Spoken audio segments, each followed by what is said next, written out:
Hey everyone, so today we have David Delgado here. He's going to talk to us more about the buyer agency. So to start us off, David, can you kind of share to let everyone know, have you been running into any issues with the buyer agency? You know, personally, I haven't ran into any issues because we actually have been, a lot of realtors that we work with have been using buyer agency for over 7 years. So this is nothing new for us here at Freedom Choice Lending. Matter of fact, we teach a lot of realtors, even before the new law came out, on how to negotiate, collect, and their fees in the marketplace. Now, if you're a buyer watching this video, there's a lot of advantages of you having a buyer represent you, a buyer's agent, right? So that's why we were training real estate agents long before this law came out, educating the buyer's agents in the marketplace on how to properly represent the buyer to the best of their abilities. But to answer your question, have I experienced any issues with that? And absolutely not, because it's a huge advantage to the buyers in the marketplace. One of the advantages is actually they're held to a higher standard, right? A higher standard in terms of fiduciary duty, that they got to represent the buyer in the transaction and not the home seller, right? So if they're practicing dual agency, and California is a state of dual agency, not every state you can practice dual agency, but in California we're able to practice dual agency. So that realtor has that option. But you got to ask yourself, if you're an attorney, or you had to hire an attorney, I love using this example, and you had to hire an attorney to defend yourself, right? Would it make any sense that you would go to the plaintiff's attorney, the person suing you, to represent you in the transaction? Of course not, right? No. So they don't practice this type of relationship in the court of law, because you got to hire your own attorney. You have a plaintiff attorney, and then you have a defendant attorney, right? And then they represent each parties, right? They got to represent them in the best of their capacity and their ability. So you got to ask yourself that question. Well, real estate, it's no different. They're representing one party versus another party. There's a seller in the transaction and a buyer in the transaction. So, Vivian, you know, the only thing that I hear out there in the marketplace is when a real estate agent is new at this process, and also the loan officer. So a lot of loan officers in the industry, this is pretty new for them. Meaning, like, how do they structure the loan? How do they account for the the fee that the buyer's agent is charging, which is relatively new to the marketplace? Again, not new to us, right, but new to, I would say, 95, maybe 98% of all the loan officers in the industry. It is brand new. And I know a lot of top performing loan officers, some of the best out there, it's new to them, right? So a very small portion, it is not new. But here's some of the challenges that they experience. Doesn't matter the experience with the loan officer or the realtor, is they come up with, they go over the cash to close, and you know what happens is they don't incorporate the cash to close to include the buyer's agency. Oh, yeah. So you can see how that can be a problem. Absolutely. How would that happen if you're short to close, and how would that impact the client's experience? Well, that would not be a good client experience at all, because now there's surprises that we're talking about, and surprises are never fun when you're under contract and just days away from closing. So as we're talking about this problem, maybe David, you can share with the loan officers or the realtors who are working representing the buyer, what are some of the tips that we can share with them to minimize this surprise, to have a better experience, or to provide that experience for their clients? Yeah, absolutely. You know, the thing about this is that the realtor and the loan officers have to set the right expectation, because when we set the right expectations, we get reviews, we get repeat clients, we get people referring us business. Our business grows, but it grows. And the best thing about this is that people want to refer business over to us because they had a great experience. So good. Right? And that means they feel obligated to tell their friends and family, because they don't want them to have a poor experience. They want to have a great experience.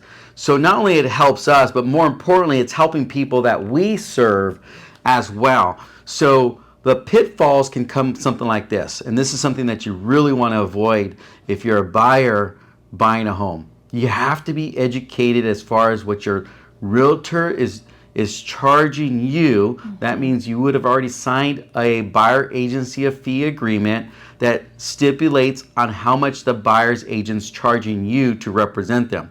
And now, I'm a big believer that, cost is only an issue in the absence of value, meaning 100%. people can charge you very low fees, but just know that, there's going to be less value. There's going to be less representation. There's going to be less properties because it's now based on the value, which is low value, low results.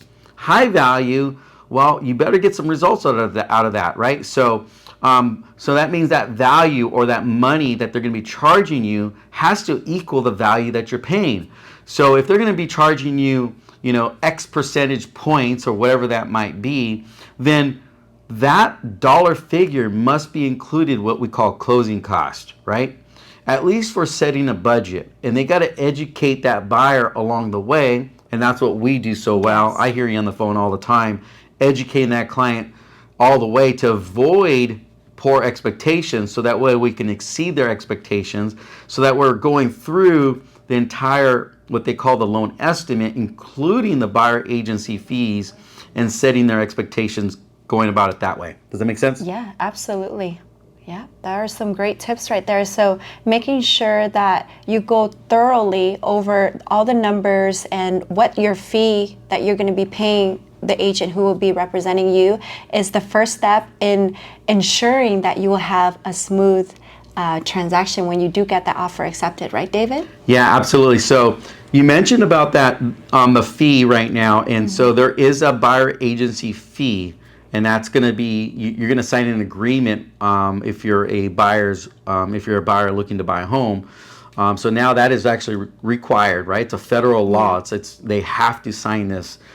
So now that you know that fee is really important to be on what we call the loan estimate or any estimate out there.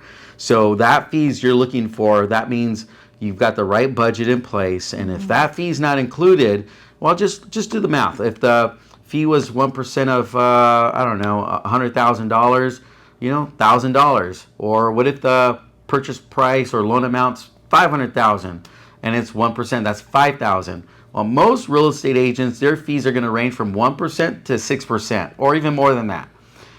So that could be a lot of money that was left out of the loan estimate that can cause future problems or surprises when you're getting ready to close escrow. So making sure that the buyer watching this, is fully aware of that fee and it's getting disclosed properly. Thank you so much for the awesome tip, David. I know that as long as buyers are utilizing these strategies and these tips, that they're going to truly enjoy the path to home ownership and all the processes that are involved in getting keys to that home. Yeah, that's so important is that, I think just the start of home ownership is doing some homework, watching a video like this, getting educated on the buyer agency and the fees that are involved. And if you're thinking about buying a house, right, the next step I would say that's really important is really talking to a lender that you can really trust out there, that's going to be fully transparent from start to finish. I just come across a scenario where, the client was telling me that they're going to want to use XYZ lending company. And the XYZ lending company is telling them that they could actually get a full approval, okay, and they have not even ran their credit report. What would you say about a situation like that, Vivian? Well, I think that it's very misleading and it could put the client in a very, very bad position because we mentioned at the beginning of this call is that, that's just really positioning you for more surprises, right? And we never like surprises, especially let's say after you have wired in that earnest money deposit, right? Which ranges from 1% to 3% of the purchase price. Now your earnest, just imagine your earnest money deposit is sitting in escrow and now the loan officer is calling you back that in fact the loan approval that they had issued from the beginning is now not the same amount that you're approved for now that they did get a chance to run your credit. So basically you just want to ask the right question, right, David, to the loan officer who's working on your file, who is issuing that approval. Is it a fully underwritten approval? Or is it a pre-approval or maybe even a pre-qual letter? Like there are differences between those approval letters or pre-qual letters, right, David? Right. And depending on which type you're shopping the home with, it can really determine basically the destiny of your, like the escrow or the contract, right? So you want to kind of elaborate on that a little bit more too? Yeah, absolutely. I always give the buyers two options because there are free credit reports out there and there's not free credit reports out there. And the reason why a lot of loan officers don't want to run a full report is because it costs them money if the buyer's not paying for it. And that can run right around $75 to about $125 per report. So just imagine, we get, a lot of people are requesting, to get pre-qualified and a lot of times, they don't buy a home because they're still in a planning process, right? So loan officers will have to endure this expense if the buyers aren't paying for it for the full report. Now, there is a second report that they offer, which is a free report. And this is free, but like the name it says, it's free. It doesn't have the same value as a full report. Yeah. So a lot of times they opt to go that way, not realizing it's probably not in the best interest for a home buyer, right? Because home buying is, it's a different process. So I find a lot of mortgage loan officers that specialize in refinancing carrying over the same tactics as a purchase loan officer. I would consider you a specialist in the purchase transactions, right? And so how often do you run a full report versus a limited report? Let's just say out of the last 100 clients that you've been working with. Well, I would say at least, 96 or 97% of the time. And because the clients that I work with, David, they truly see the value of having that full report and not opting for the limited report, right? You said the free report is also called the limited report. Why do we call it limited? Because it's not disclosing all the accounts and it's not disclosing all of your liabilities, which can in turn affect your loan approval or your purchasing power when you're ready to open up escrow. So I would say, as a loan officer, I always encourage my client to do the full credit report because I want to set them up for success and also ensuring that we can, close their loan without any surprises. And also that experience that we talk about, we're super experience focused. So everything that we do is in alignment with the client experience that we're striving for. Yeah. The only time I would say, because you said there's a percentage of people, of our clients that don't run the full report. Well, there is a right time to run a limited report or a free report. But if you're planning on buying a home in the next 3 to 6 months, I would highly recommend get the full report. Yes. If it's a longer time frame and depending on their FICO scores, then maybe the free report is just fine. But within the 6 months period, because these credit reports are good for 120 days, you definitely don't want any surprises. Because here's what typically my experience, what happens is they say they're going to want to buy a home in the next 3 to 6 months, and it happens faster than that. And now they're rushing around. They got a limited report or a free report, and now something pops up that they did not even know about. You know that? Like That's somebody so opened true. up a credit card underneath their name, or something was old, thought it was taken care of, and they have like 800 FICO scores. I've seen it all. Yes. So that's why it's so important to run that full report, early on in the process, but not too late. No, that's a great tip. Yeah, I completely agree with that.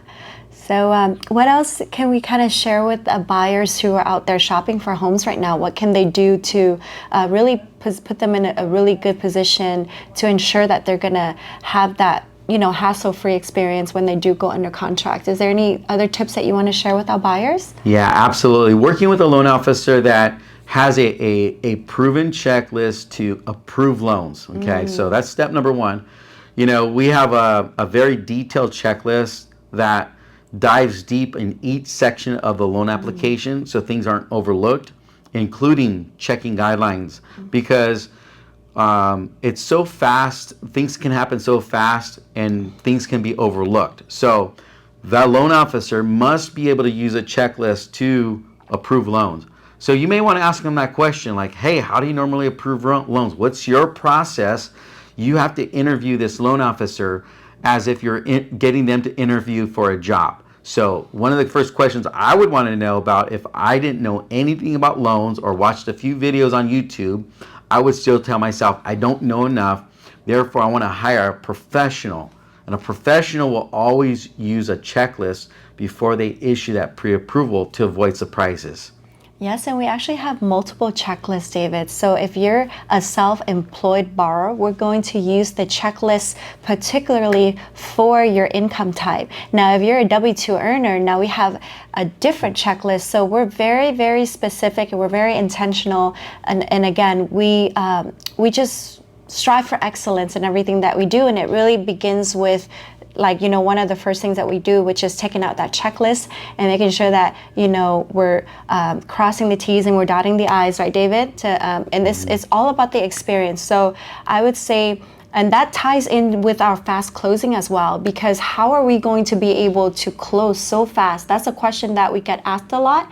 And our answer would be, because we do all of these checklists up front. We basically underwrite the loan before we issue you that loan approval. And that is a big contributing factor to why we can close faster when we are under contract. Because most of the things that we do, loan officers, an average loan officer would wait until you get the offer accepted and then they're going to do it. Like, for example, the verification of employment. Not a lot of loan officers is willing to go out of their way to retrieve a verification of employment, because that takes a lot of work. So then they're like, well, let's just wait until we get the offer accepted and then we'll look into that. However, here on our team, we take those verification of employment very seriously. Now, if you're using multiple incomes from different jobs to qualify, you can be rest assured that we're gonna get each verification letter from each employer. And why is that so important, David? Is because of the income types, right? So sometimes we're dealing not with just the base pay, but we have overtime, we have commission, we have bonuses.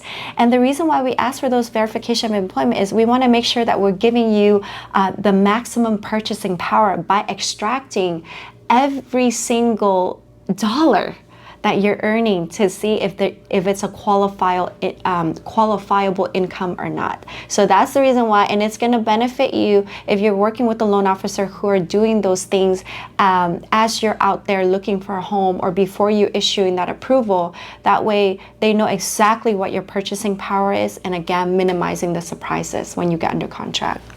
That's it. That's all we have for today, folks. We thank you for watching. If you'd like some more information, please visit freedomchoicelending.com.